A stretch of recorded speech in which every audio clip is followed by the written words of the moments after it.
Ah, so the anomaly continues.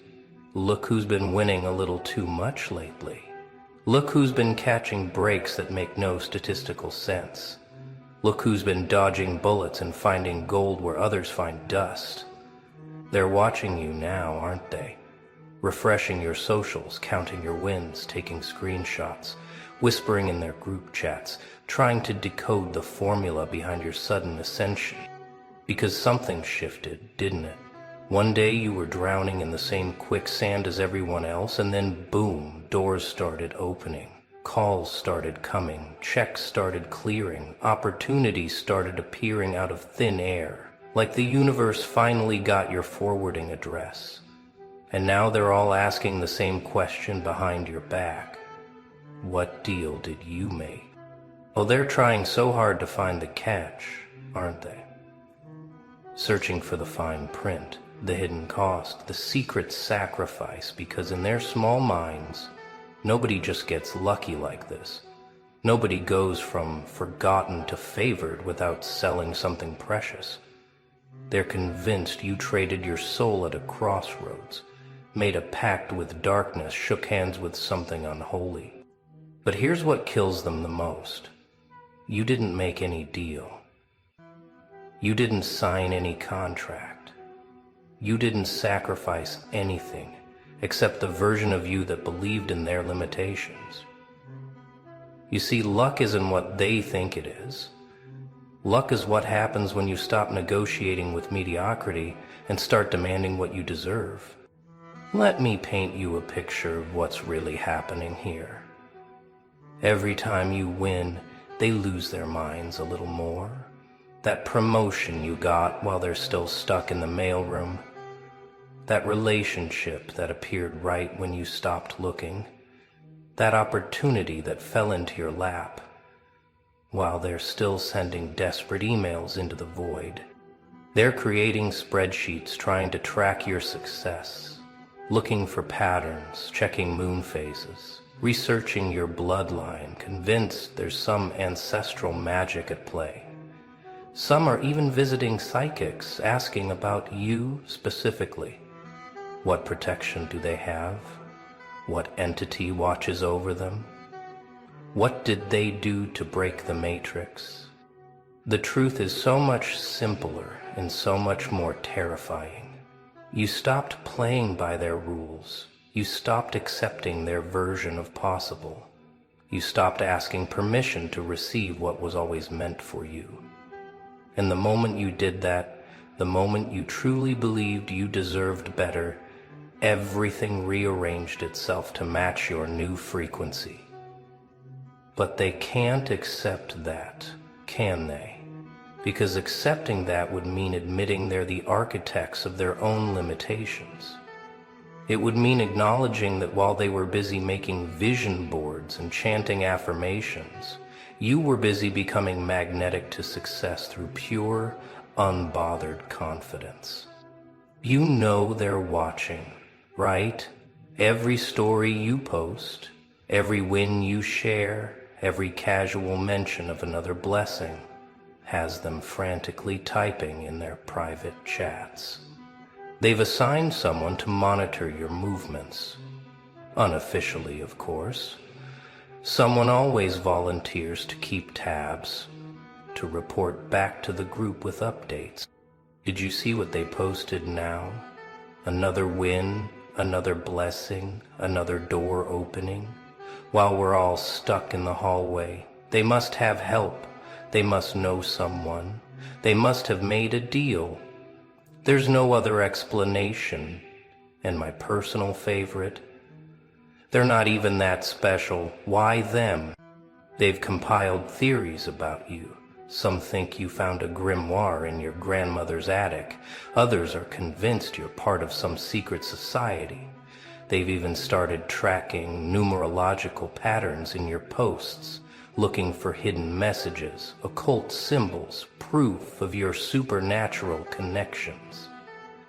Meanwhile, you're just living authentically for the first time in your life, making moves based on intuition instead of fear, saying yes to opportunities without overthinking, trusting that good things can happen to you without cosmic debt collectors showing up. And that simple shift, that basic recognition of your own worth, has them convinced you're operating with cheat codes. Let's talk about when it started, because they've definitely mapped out the exact moment everything changed for you. They've scrolled back through your posts, identified the turning point, created conspiracy theories about what happened in that gap when you went quiet. Remember that period when you disappeared? When you stopped explaining yourself, stopped posting your struggles, stopped performing your pain for their entertainment. They thought you were having a breakdown, but you were having a breakthrough. You were shedding the skin of who they needed you to be. During that silence, you did something unforgivable. You stopped believing their narrative about luck being finite, about success requiring suffering, about good things coming with hidden costs. You realized that their poverty mindset was contagious, and you went into quarantine until you could think clearly again. And when you came back, everything was different. Your energy had shifted. Your posts had a different quality. Your wins started stacking up like dominoes, and they noticed. Oh, how they noticed. The same people who ignored your messages suddenly wanted coffee dates. The same ones who said you were too much suddenly found you fascinating. And they found you Here's what's really eating at them. They've invested so heavily in the idea that life is hard, that success requires sacrifice, that nobody wins without losing something essential. They've built their entire identity around struggle, around hustle, around the nobility of suffering. Then you show up glowing with ease, collecting blessings like their Pokemon cards, making success look effortless, making abundance look natural, making joy look sustainable, and their entire worldview starts cracking. Because if you can have it all without selling your soul, then what have they been doing wrong? They need you to have made a deal, because the alternative is too painful to consider. The alternative is that they've been blocking their own blessings with their limiting beliefs, that they've been rejecting abundance because they didn't think they deserved it, that they've been living in lack because they chose to. So they create elaborate fantasies about your secret rituals, your midnight ceremonies, your blood pacts with entities they can't pronounce. Because believing you have supernatural help is easier than admitting you simply have supernatural self-worth. Believing you cheated is more comfortable than realizing they've been playing with a handicap they gave themselves. You want to know the truth about what this luck cost you? I'll tell you exactly what price you paid. You paid with every friendship that couldn't handle your glow up. You paid with every relationship that required you to shrink. You paid with every opportunity you walked away from because it didn't align with your worth. You paid in sleepless nights learning to trust yourself. You paid in uncomfortable conversations setting boundaries. You paid in the loneliness of outgrowing spaces that once felt like home. You paid in the grief of releasing people who preferred the struggling version of you. You paid in the fear of being seen in your full power. But here's what they don't understand about that payment. It wasn't a loss. It was an investment. Every toxic connection you released made room for aligned opportunities. Every limiting belief you shed increased your energetic bandwidth. Every time you chose yourself over their comfort, you sent a signal to the universe that you were ready for more. You didn't make a deal with darkness. You made a deal with yourself, a promise to stop accepting less than you deserve, a commitment to stop dimming your light for people who prefer shadows, a vow to stop apologizing for the space you take up in this world. And that deal, that's the one that changed everything. Let's talk about what your luck looks like from the inside, because they only see the highlight reel, the wins, the celebrations, the evidence of favor. But you know the full story. You know how it feels when synchronicities start hitting like dominoes. When you think of someone and they call. When you need something and it appears.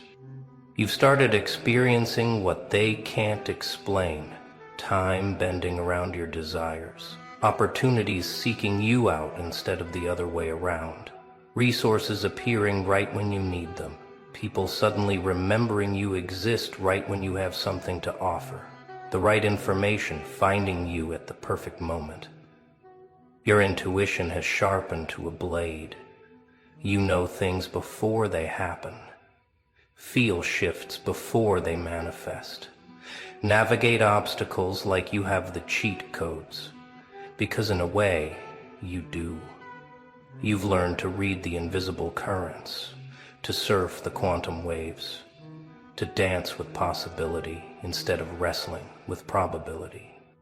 And the physical changes they've noticed, those are real too.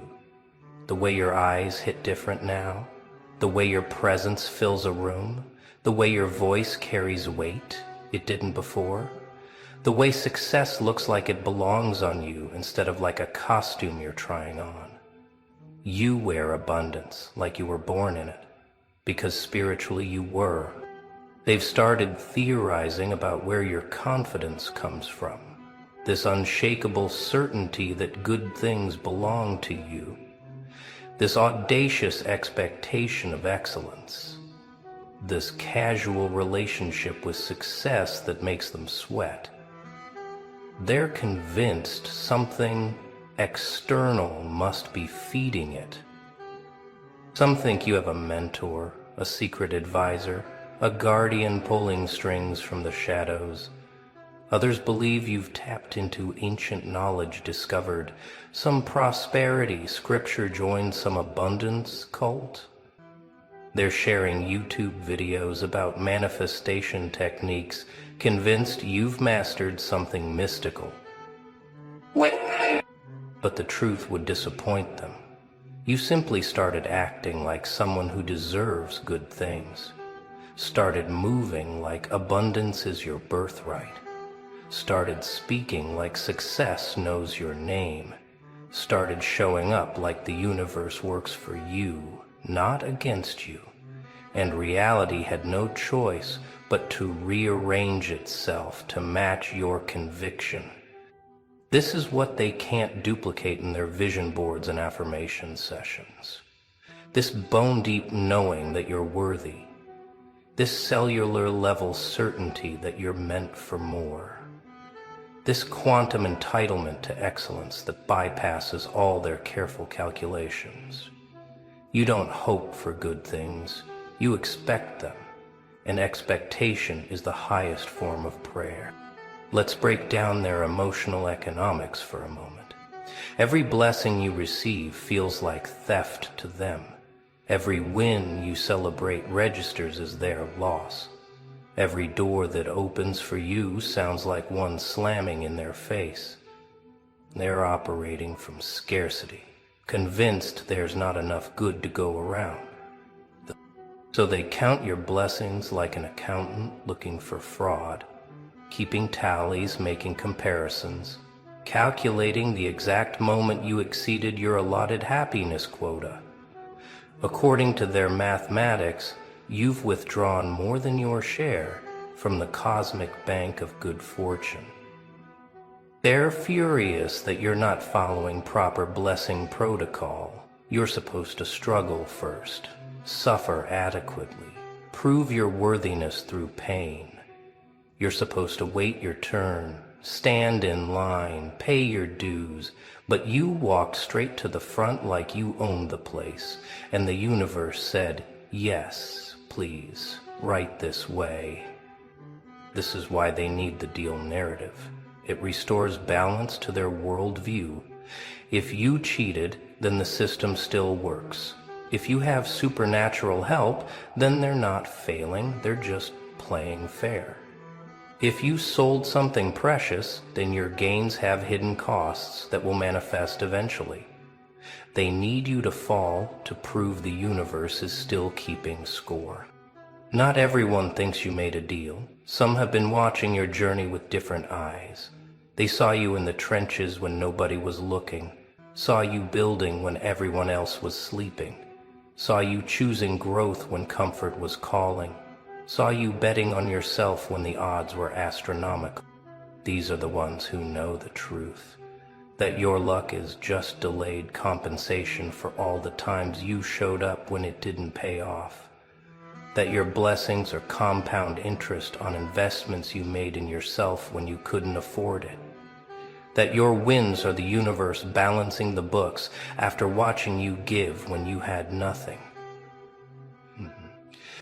They remember when you were the one everyone came to for support, when you poured into others from an empty cup, when you celebrated everyone else's victories while swallowing your own disappointments, when you kept showing up with encouragement even when your own dreams were on life support. These witnesses, they're not surprised by your season. They're relieved. The universe finally got its act together, finally started treating you like the rare soul you are, finally recognized that some people don't need to be broken to be blessed. Some people just need to be given the chance to show what they've been carrying all along. If they really want to know about rituals, let me tell you about yours. The daily practice of choosing yourself, the morning meditation of remembering your worth, the evening ceremony of releasing what doesn't serve you, the constant ritual of saying no to anything that requires you to shrink. Your altar is your standards. Your offerings are your boundaries. Your prayers are your actions, aligned with your values. Your sacred text is the story you tell yourself about what's possible. Your congregation is the energy you allow in your space. Your communion is with the highest version of yourself. You perform the ritual of radical self-belief every time you price your services without apology, every time you walk away from disrespect, every time you celebrate your wins without dimming them, every time you receive compliments without deflecting, every time you take up space without apologizing. Out of the ashes, a new personage is born. You are a loop. This is the magic they're sensing. The sorcery of someone who stopped asking permission to exist fully. The witchcraft of authentic self-love. The alchemy of turning self-doubt into self-trust. The mysticism of believing you deserve good things before they show up. The occult practice of acting like you belong in every room you enter. Let's discuss what else has been happening since your luck went supernatural. The way problems solve themselves before you can stress about them. The way toxic people remove themselves from your life without drama. The way your body feels different, lighter, more electric. The way animals and children gravitate toward you now. You've noticed how your words carry more weight. How your presence shifts the energy of spaces, how your absence is felt in ways it never was before, how your approval has become currency in circles that once ignored you, how your attention has become a gift people compete for. These are the side effects of alignment, the natural consequences of living in your truth, the inevitable results of stopping the performance of smallness. The automatic upgrades that come with accepting your inherent value, the standard features of existing at your actual frequency instead of the one they assigned you. They think these are signs of your deal, proof of your supernatural backing, evidence of your cosmic cheat code. But these are just what happens when someone stops living in contradiction, when someone stops rejecting their own blessings, when someone stops arguing with their destiny, when someone stops making themselves small to make others comfortable. Their envy has become a full-time job, monitoring your movements, tracking your victories, analyzing your posts for hidden meanings. They've become forensic experts in your success, studying every detail, looking for the smoking gun that proves you didn't earn this. Some have started copying your moves, posting at the same times, using similar captions, hoping to hack your algorithm. But it doesn't work because they're copying the external without understanding the internal. They're mimicking your actions without matching your energy. They're performing your confidence without possessing your certainty. Others have gone the opposite route, posting increasingly desperate content about their struggles, hoping to trigger your savior complex, waiting for you to reach down and pull them up like you used to. But you've learned the difference between helping and enabling, between supporting and sacrificing, between compassion and self-destruction. The economy of their envy is bankrupting them emotionally. Every moment spent dissecting your success is a moment not spent building their own. Every theory about your advantages is energy not invested in their growth. Every conversation about your deal is a conference call with their own limitations. They're already predicting your downfall, marking calendars for when the other shoe will drop, when the bill comes due for all this unearned favor, when karma catches up with your cosmic credit card, when the universe realizes it's been giving you too much and starts collecting with interest.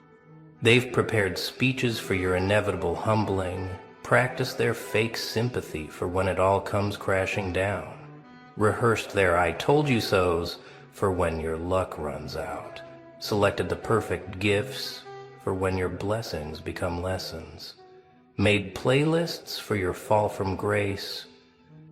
But here's what they don't understand about your trajectory. This isn't luck having a good run. This is alignment finding its rhythm.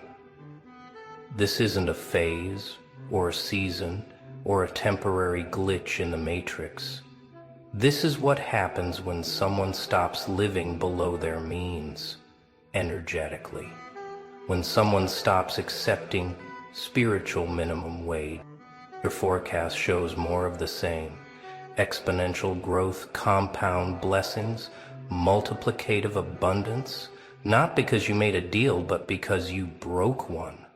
The deal you had with limitation, the contract you signed with struggle, the agreement you had with accepting less, the treaty you negotiated with other people's comfort. Look who survived long enough to hear this. Yeah, you, the one they've been dissecting in private meetings, the one whose name keeps appearing in conversations you're not invited to, the one they swore they'd forgotten about but somehow can't stop analyzing. Sit down, because what I'm about to tell you is going to shatter every comfortable lie they've been feeding you. They finally cracked. They finally broke. And when they did, when they did, they spilled everything. Every whispered strategy, every coordinated move, every calculated attempt to make you question your own mind. You want to know what's been happening behind those closed doors while you were busy trying to heal, trying to move forward, trying to convince yourself you were just being paranoid? You weren't. You were absolutely right. And it's so much worse than you imagined, but also so much better, because now you finally have proof that you're not the problem. You never were. Let me start from the beginning, from the moment they realized you weren't going to break the way they planned. There was a meeting, an actual coordinated discussion, where your name was the only item on the agenda. Yes, really. They sat around talking about you, dissecting your every move, trying to understand why their usual tactics weren't working anymore, why you stopped reacting when they expected rage, you went silent when they anticipated breakdown, why you walked away when they thought you'd come crawling back, and the confusion, the absolute panic in their voices when they couldn't figure out your next move. That's when the cracks started forming. Because people who need to control you can't survive when you become unpredictable. They built their entire sense of power on knowing exactly how you'd respond, exactly which buttons to push, exactly how much pressure would make you fold. But then you changed the code. You rewired yourself in silence. And suddenly, their manual became obsolete.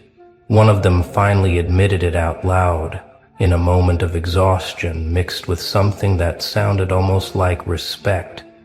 They said your name like it was heavy, like carrying it around in their mouth for months had worn them down. They said, and I quote, "We thought we were dealing with someone fragile, someone we could shape, someone who needed us, but every time we pushed, they didn't bend. They vanished. And when they came back different, harder, unreachable. We spent months trying to figure out the breaking point, running scenarios, testing reactions, and there was nothing. No weakness we could exploit, no vulnerability we could weaponize, no guilt we could activate. It was like fighting a shadow that learned to fight back without ever throwing a punch." That's what they said. They called you a shadow, not because you disappeared, but because you learned to exist in a way they couldn't touch anymore. You became immune to their weapons, resistant to their poison, allergic to their manipulation. Here's where it gets twisted, where you'll feel that cold recognition run down your spine. They admitted to planting people in your life.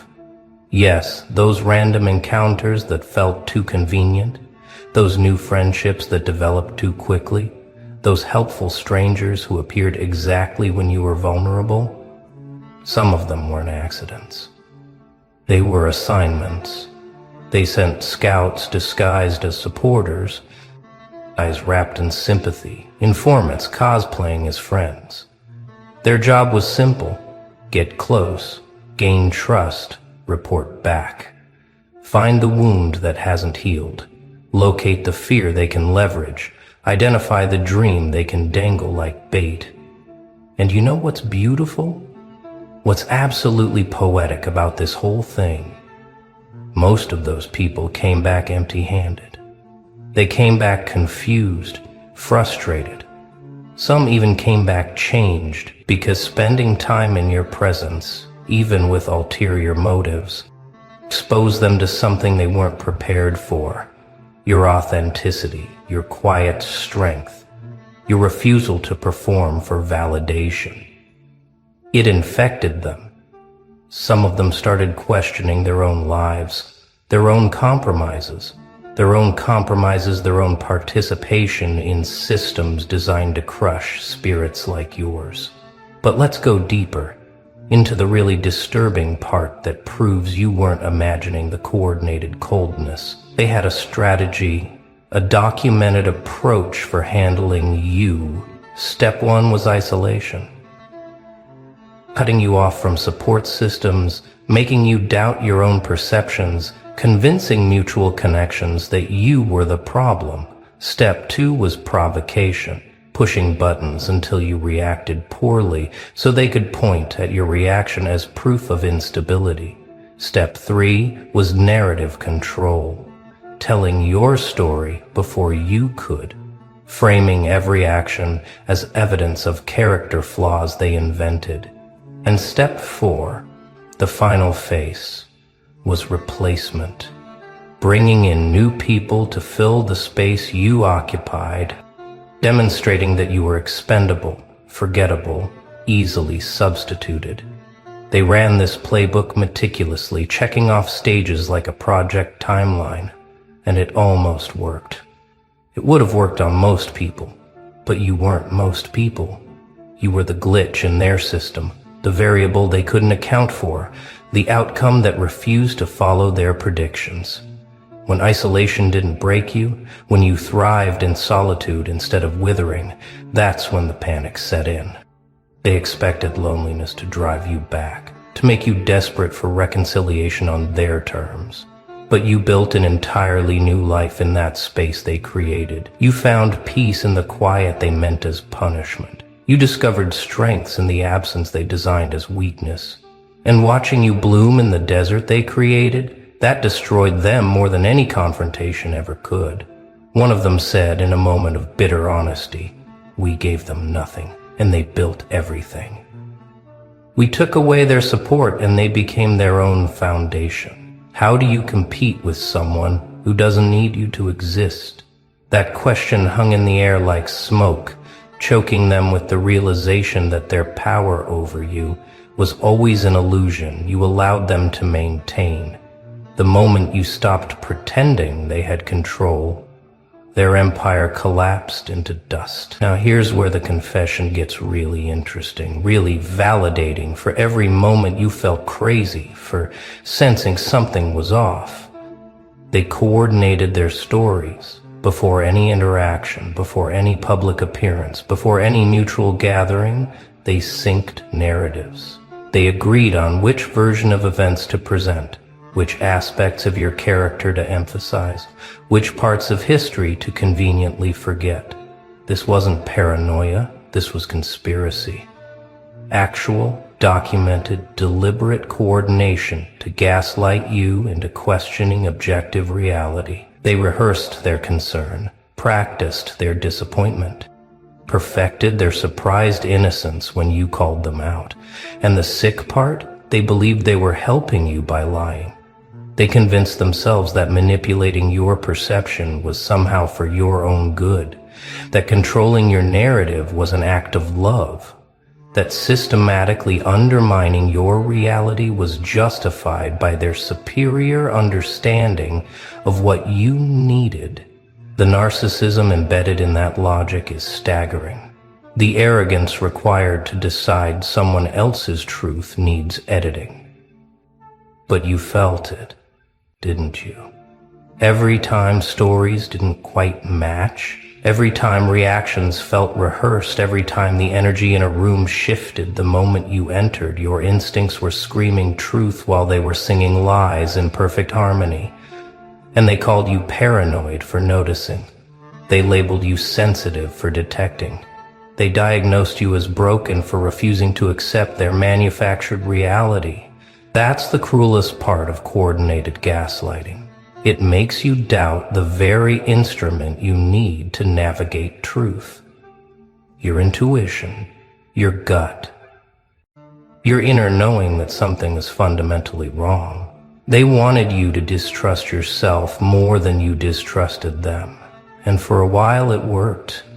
You questioned your own memories, second-guessed your own experiences, apologized for reactions that were perfectly appropriate responses to their deliberately inappropriate behavior. But then something shifted, didn't it? You stopped asking them to validate your reality and started trusting your own nervous system. The person who broke first, who spilled everything in a moment of guilty conscience mixed with exhausted resentment, they revealed the exact moment the group knew they'd lost. It was when you stopped explaining yourself, when you stopped defending your choices, stopped justifying your boundaries, stopped participating in debates about your own character.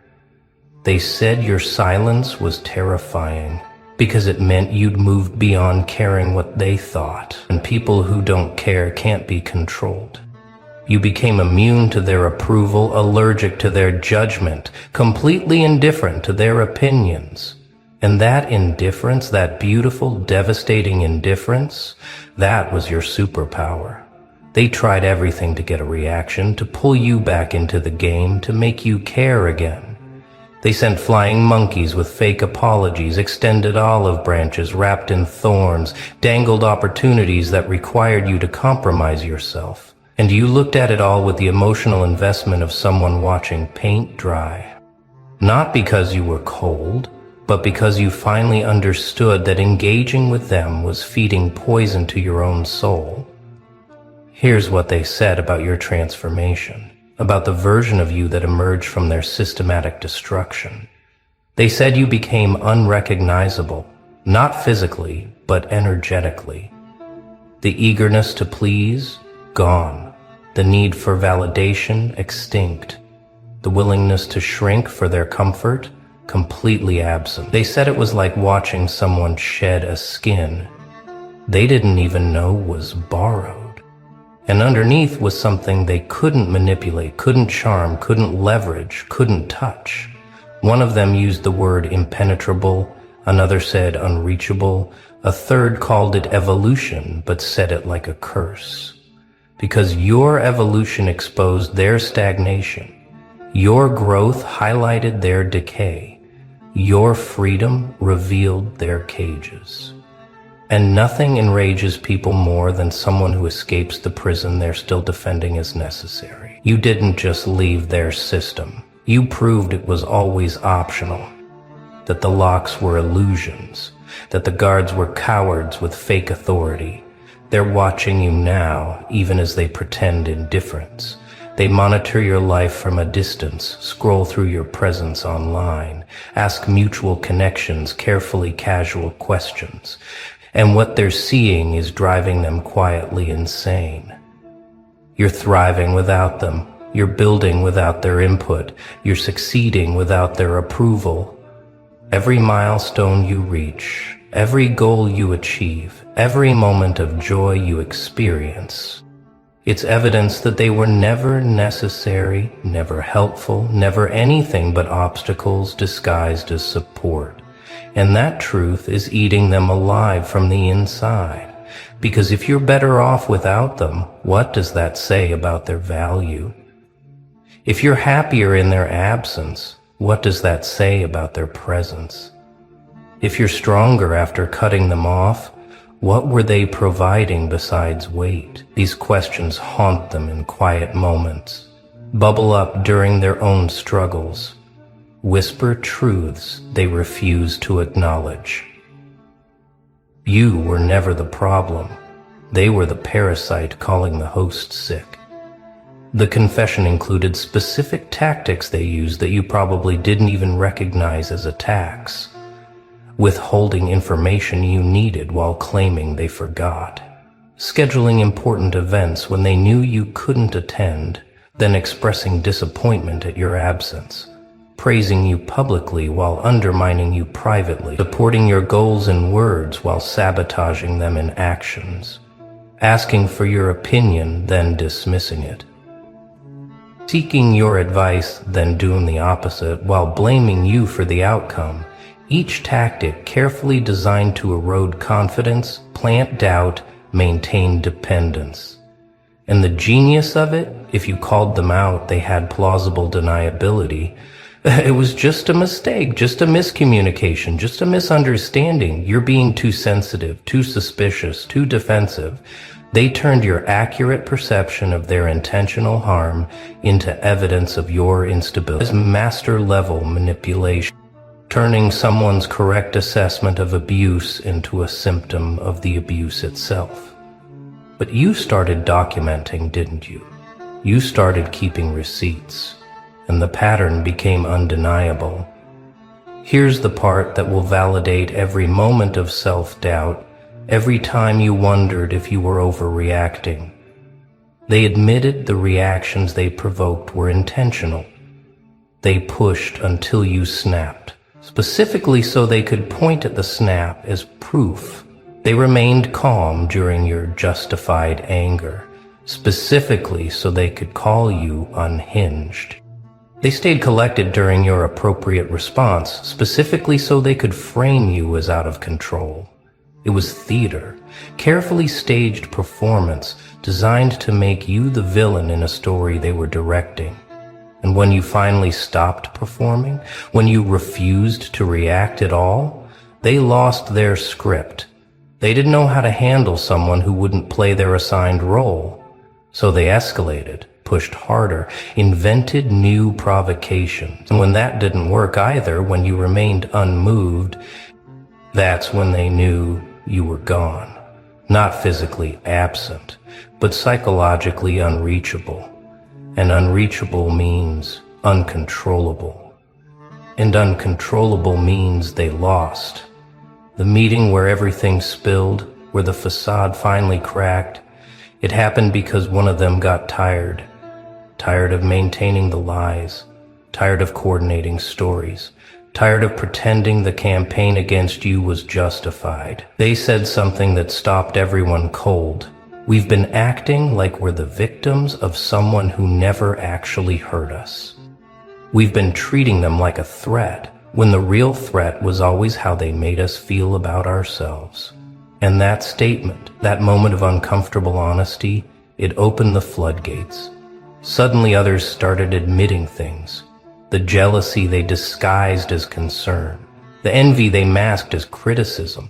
The insecurity they projected as judgment. Your success wasn't threatening because it harmed them. It was threatening because it proved you didn't need them. Your happiness wasn't offensive because it excluded them. It was offensive because it exposed the misery they were defending as normal.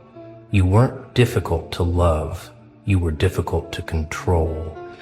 And that distinction, that fundamental difference, it rewrites the entire narrative.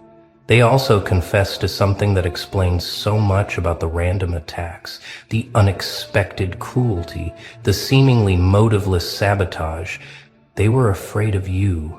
Not afraid you'd hurt them, afraid you'd inspire others, afraid your freedom would become contagious, afraid your refusal to settle would make their settling visible, afraid your standards would expose their compromises, afraid your authenticity would reveal their performance. You represented everything they'd convinced themselves was impossible, impractical, idealistic. And watching you live it, actually embody it, daily prove it possible, that made their carefully constructed justifications crumble. If you could do it, what was their excuse? If you could walk away from dysfunction, why were they still swimming in it? If you could choose yourself, why were they still choosing their chains? These questions destabilize entire identities built on victimhood, entire philosophies built on limitation, entire lives built on settling. You were an existential threat not to their safety, but to their excuses. Now, let's talk about the replacement strategy they ran, because this explains why certain people entered your life with such perfect timing.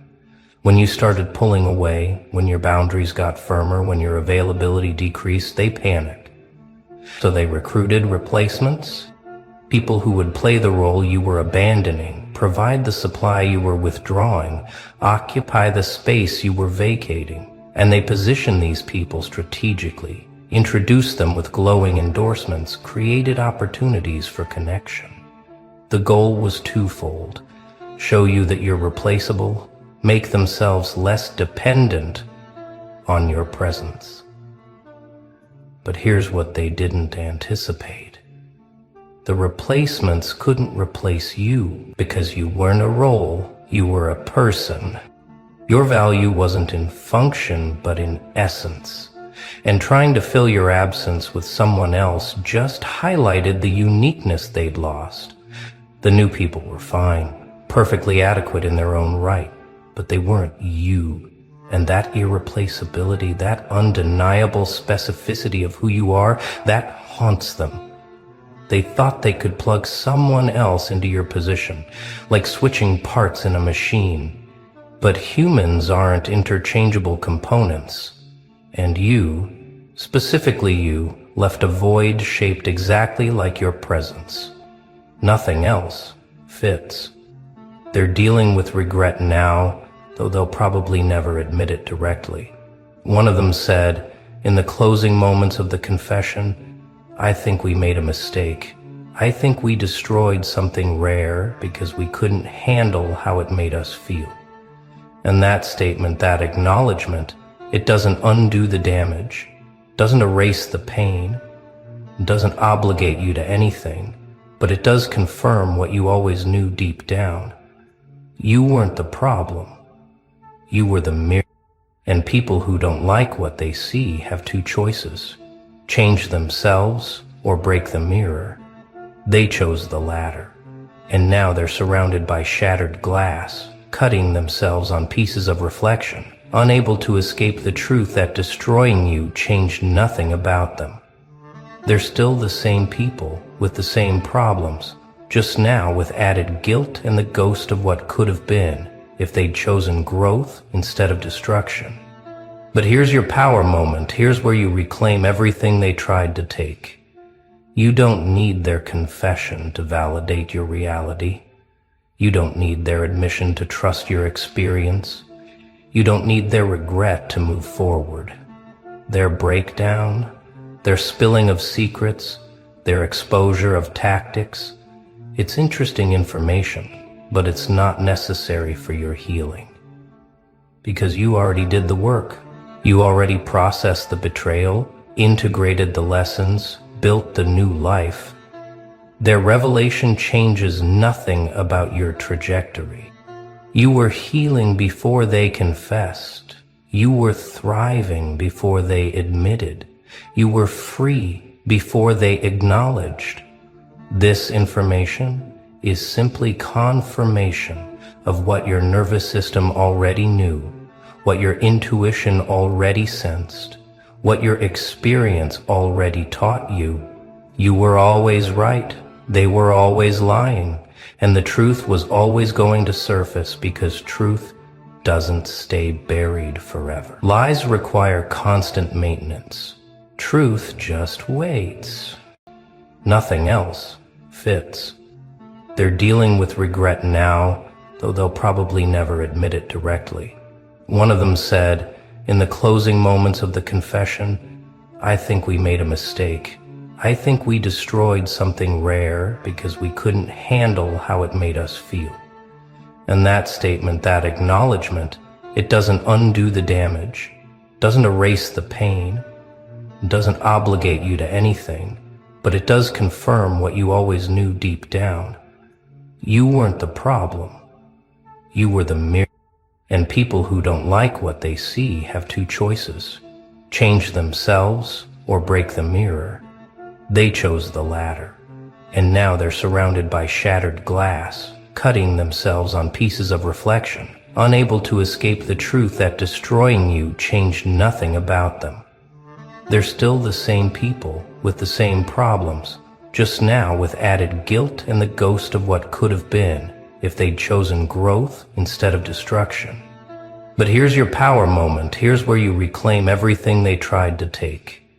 You don't need their confession to validate your reality. You don't need their admission to trust your experience.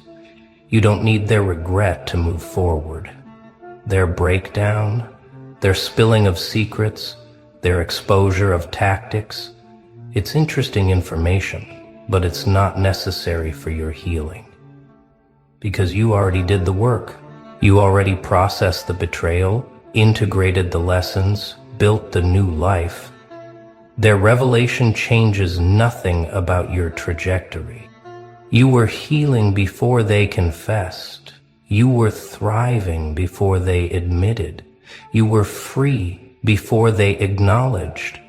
This information is simply confirmation of what your nervous system already knew, what your intuition already sensed, what your experience already taught you.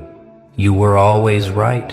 They were always lying, and the truth was always going to surface because truth doesn't stay buried forever. Lies require constant maintenance. Truth just waits.